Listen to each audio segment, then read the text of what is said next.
Hi guys, this is Rob from Access here at E3. I'm joined today by David from Crytek. Nice to meet you, David. How are you?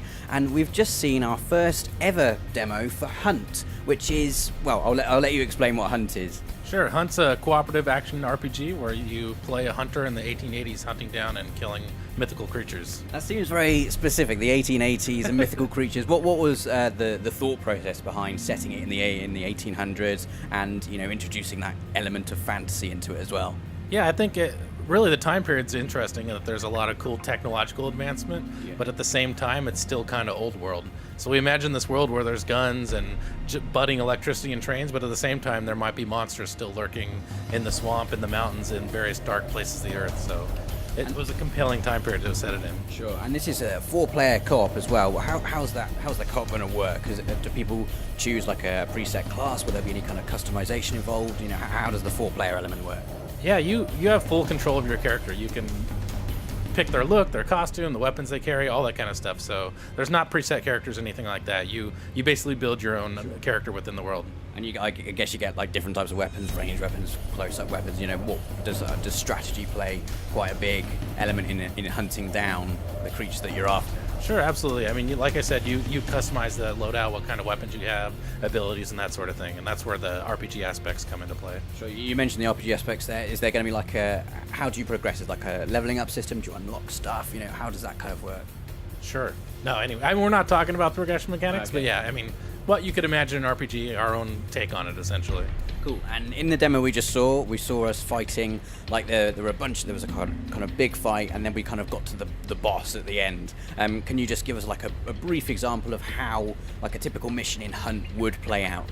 Yeah, so there's actually a wide variety of missions. What we saw here today was a boss hunt, where at this point you've located the boss, and now you're going in to kill it. And it was a Shaukamir or Nightmare Witch, which is an actual legend from Louisiana Swamp that we played upon for the game.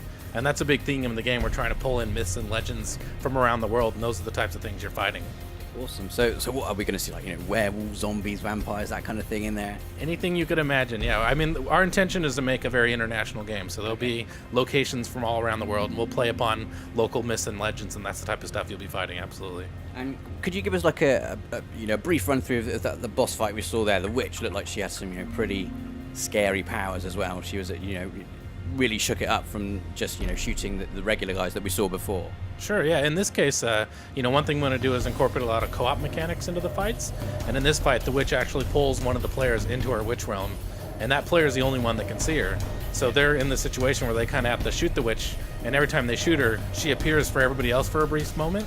And so they're kind of marking her so everybody else can attack that character. And we want to have a unique mechanic like that with every boss fight that you have to kind of learn and grow upon over time. And one of the things that I thought was really interesting in the demo is when you died, you don't just like respawn and get straight back into the fight. That you will have like these situations where one guy was in a coffin, one guy was like kind of strung up from a tree.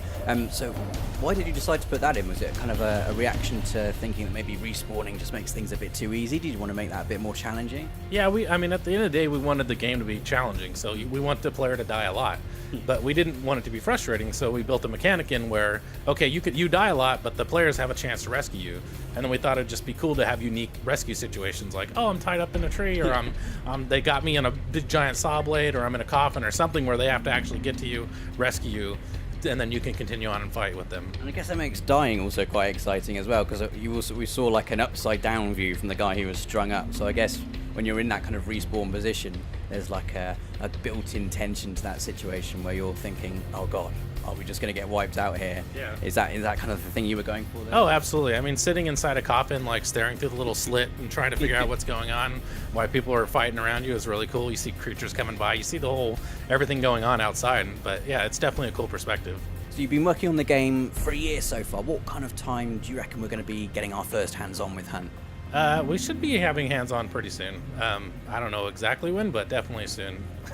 But I think we're going for a closed beta in the fall. You can go to huntthegame.com and sign up, and so people get their first taste of the game there for sure. And what engine are you using with this? Is it the CryEngine 3? Yeah, it's just called CryEngine now. CryEngine. Yeah. Okay, because I was really, I'm a bit of a sucker for environmental effects myself, so I noticed the water and the fire specifically looked pretty impressive. Yeah, no, CryEngine's great. There's just a lot of baked-in stuff you just get to use right out of the bat. Just Nice. Well, thank you very much for your time, David. Hunt's Thank looking you. absolutely awesome. If you want to check out more from E3, make sure you stay tuned to the channel. Don't forget to subscribe, because we've got loads more videos coming up throughout the week.